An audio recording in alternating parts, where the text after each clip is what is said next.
नमस्कार আমি গৌরী শঙ্কর মুখার্জি আপনাদের ইউটিউব চ্যানেলে সকলকে আর একবার স্বাগত জানাই। আজকে শিবরাত্রির পুজো নিয়ে আপনাদের সঙ্গে আলোচনা করেছি পূর্বে ভিডিওতে যে চার প্রহরে পুজো কিভাবে হয়, আর এখন আলোচনা করব যে 12টা রাশি কি কি দ্রব্য দিয়ে বা কি কি জিনিস দিয়ে পুজো করলে তাদের শুভ ফল পাবেন বা শুভ ফল লাভ হবেন, তাদের নানা রকম কষ্ট, অর্থ কষ্ট সব কিছু দূর হবে। ভিডিওতে আলোচনা করার পূর্বে আপনাদের আবার মনে করে দিই, যারা আমার ভিডিও প্রথম দেখছেন তারা এই ভিডিওর সঙ্গে আমার ভিডিওটাকে সাবস্ক্রাইব করে আমার সঙ্গে যুক্ত হবেন এবং ভিডিওটা দেখার পর যদি কোনো শিক্ষণীয় বিষয় থাকে তাহলে সকলের মধ্যে এই ভিডিওটাকে শেয়ার করবেন। আর ভিডিওটা দেখার পর যদি ভালো লাগে অবশ্যই একটা লাইক দেবেন। তাহলে শুরু করছি।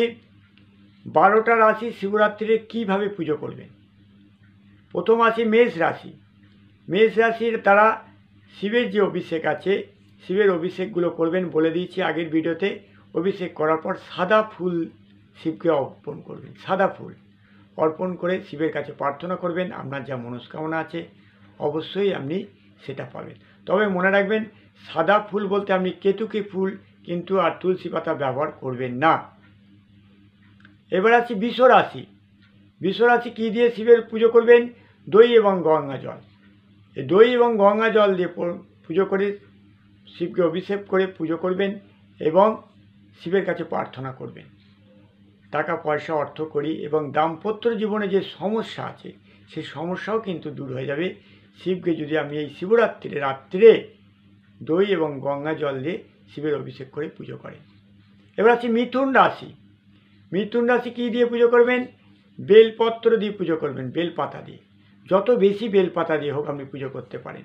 মনে রাখবেন, একটা বেলপাতা, 3টে বেলপাতা, 3টে পাতা থাকে একটা বেলপাতা। একটা বেলপাতা তিন জন্মে যে পাপ মুক্ত হয় একটা বেলপাতা শিবের মাথায় দিলে। আপনার কেরিয়ার, সন্তান সমস্ত কিছু প্রাপ্ত হবে যদি বেলপাতা দিয়ে আপনি শিবের মাথায় অর্পণ করে পুজো করেন এই শিবরাত্রির দিন। 3 জন্মের পাপ আপনার মুক্ত হবে, এমনি আপনি যা চাইবেন সেটা পাবেন। এবার আসি কর্কট রাশি। কর্কট রাশি দুধ এবং গঙ্গা জল। যাদের শরীর খারাপ আছে, মানসিক রোগ রয়েছে, তারা কিন্তু এই দুধ এবং গঙ্গা জল দিয়ে শিবের পুজো করলে আপনারা ভালো থাকবেন, আপনাদের অনেক উপকার পাবেন এবং নানা রকম দুর্ঘটনা থেকেও মুক্তি পাবেন শিবরাত্রির দিন যদি আপনি যাদের কর্কট রাশি তারা যদি এটা করে থাকেন। এবার আছে সিংহ রাশি। সিংহ রাশিরা কী দিয়ে পুজো করবেন? আখের রস। আখের রস দিয়ে শিবের অভিষেক করেন, জল দিয়ে শিবের পুজো করবেন। সব রকমের কষ্ট থেকে আপনি দূর হবেন, আপনার জীবনে সব রকমের কষ্ট থেকে আপনি দূর হতে পারবেন শিবকে যদি আখের রস আর জল দিয়ে যদি অভিষেক করে পুজো করেন। এবার আসি কন্যা রাশি। কন্যা রাশি ভান এবং ধুধরা ফুল এবং ধুধরো ফল আর গঙ্গা জল দিয়ে যদি শিবকে অভিষেক করে পুজো করেন, অর্পণ করেন, জীবনের সকল বিষ দূর হবে এবং আপনি বিষ মুক্ত হবেন, পাপ মুক্ত হবেন আপনার মন থেকে। এটা যদি করতে পারেন কন্যা রাশিরা। তুলা রাশিরা কী করবেন? সুগন্ধি আতর এবং সাদা চন্দন এবং গঙ্গা জল দিয়ে শিবের অভিষেক করেন, তাহলে আপনাদের জীবনের যে চাহিদা বা সমস্ত সমস্যা দূর হবে যদি আপনি শিবরাত্রির দিন এই জিনিস দিয়ে পুজো করতে পারেন।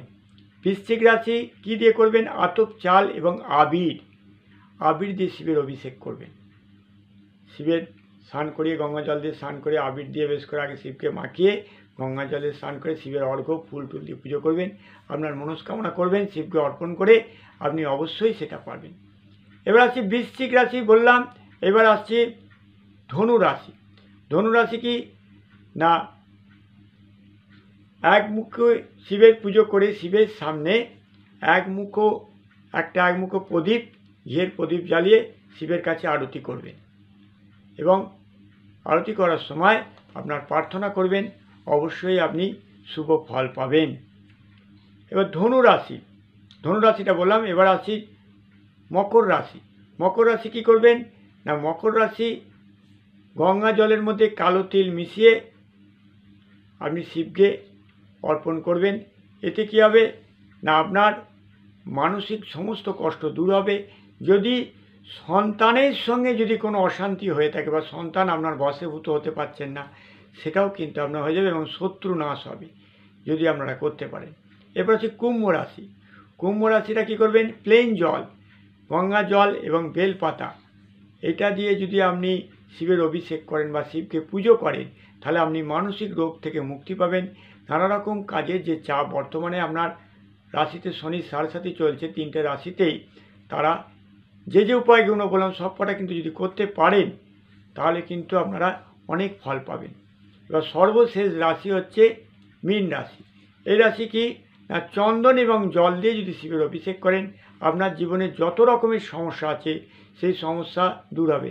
মনে রাখবেন, এই শিবরাত্রিতে যদি পুজো করেন, শিব কিন্তু কারুকে খালি হাতে ছাড়ে না, সবাইকে কিছু না কিছু প্রদান করে থাকে। তবে হ্যাঁ, শিবের যখন অভিষেক করবেন, সর্ষের তেল দিয়ে কিন্তু অভিষেক করবেন না। কারুকে মারতে হবে, কারুকে কিছু করতে হবে, সেই সমস্ত করে যারা, তারা শিবের অভিষেক করেন তেল দিয়ে। তেল দিয়ে কিন্তু অভিষেক করবেন না বা তেলের প্রদীপ জ্বালাবেন না। তাহলে এইগুলো জানতে পারলেন যে 12টা রাশির কীভাবে করতে হয়। যাদের রাশি জানা নেই তারা কি করবেন, তাদের করতে হবে কি, আগের ভিডিওতে যেটা বলি তৃতীয় প্রহরে যেটা বলে দিলাম আপনাদের, যে রাত্রির 12টা থেকে 3টের মধ্যে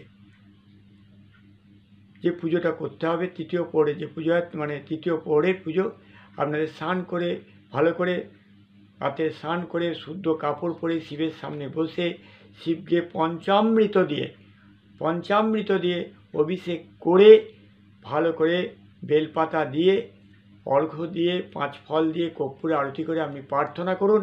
আপনার জীবনে যত রকমের সমস্যা আছে অবশ্যই আপনি ফল পাবেন। শিবরাত্রির রাত্রিরে যদি মানে তৃতীয় প্রহরে যে পুজো আপনি যদি করতে পারেন, যাদের রাশি জানা নেই, যারা নানা রকম সমস্যা বা আর্থিক কষ্ট, সন্তান কষ্ট নিয়ে নানা রকম সমস্যায় ভুগছেন, তারা অবশ্যই আপনারা ফল পাবেন। আমার ভিডিও এই পর্যন্তই। সকলে ভালো থাকুন। শুভরাত্রি। সকলেই ভালো করে পালন করুন।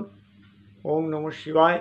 প্রভু মহিষম সেই সগুণাং গুণহীন মহিষম গলভরণাম রণনির্জিত দুর্জয় দৈত্যপুরাম প্রণমামি শিবং শিবকল্পতরুম গিরিরাজ সুতাম্বিত বামতনুম তনু নির্দিত রাজিত কৌটিবিদুম বিদু বিষ্ণু শিরোদ্ধিক পাদযুগম প্রণমামি শিবং শিবকল্পতরুম শশালাঞ্ছিত রঞ্জিত সন্মুখটুম কটিলম্বিত সুন্দরম কীর্তিপটম সুরশৈব লিনিকিত পূত জটম প্রণমামি শিবং শিবকল্পতরুম। এই স্তব পাঠ করুন, সবটা না পারলে অল্প করুন। শিবকে প্রণাম করুন, প্রভুকে প্রণাম করুন। শিবায় শান্তায় করুণ হেতু নিবেদয়ামি চদমনাং তং গৌতি পরমেশ্বর আহ্বানাং ন জানামি নৈব জানামি বিসর্জনাং ক্ষমস্ব পরমেশ্বর আহ্বানাং ন জানামি নৈব জানামি পূজনাং বিসর্জনাং ন জানামি ক্ষমস্ব পরমেশ্বর। নমস্কার।